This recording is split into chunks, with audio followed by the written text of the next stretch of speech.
Praise the lord. నేటి దినం వాగ్దానము. నీవు నాకు సమీప బంధువుడవు గనుక నీ దాసురాలి మీద నీ కొంగు కప్పుము.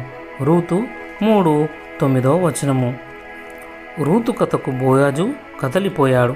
నయోమికి సహాయం చేయుటకు ఆమె తన ప్రజలను ఎలా విడిచిపెట్టిందో అతను విన్నాడు.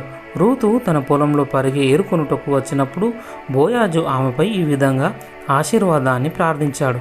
యెహోవా నీవు చేసిన దానికి ప్రతిఫలం ఇచ్చును. ఇశ్రాయేలుల దేవుడైన యెహోవా రెక్కల క్రింద సురక్షితంగా నుండునట్లు నీవు వచ్చితివి. ఆయన నీకు సంపూర్ణమైన బహుమానం ఇచ్చునని ఆమెకు ఉత్తరం ఇచ్చాను. ఒక రాత్రి బోయాజు నిద్రకు అంతరాయం కలిగినప్పుడు రూతు అతని ఆశీర్వాదాన్ని గుర్తు చేసింది. అతని పాదాల దగ్గర కదలిక రావడంలో మేల్కొన్న బోయాజు, ఎవరు నువ్వు అని అడిగాడు.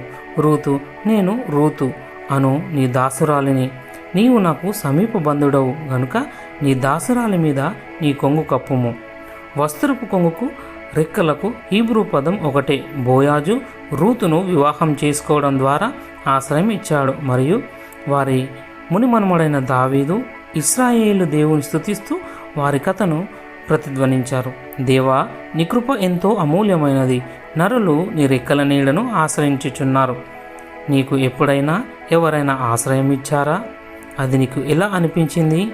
నీవు పెద్ద లేదా చిన్న మార్గాల్లో ఎలా ఇతరులకు ఆశ్రయం కల్పించవచ్చు? ప్రార్థన. తండ్రి, నేను నిన్ను ఆశ్రయిస్తున్నాను. నీ ఆశ్రయాన్ని ఇతరులకు నా ద్వారా విస్తరించేలా నన్ను ఉపయోగించుకోమని నజరేయుడైన యేసు నామములో ప్రార్థిస్తున్నా తండ్రి. ఆమెన్.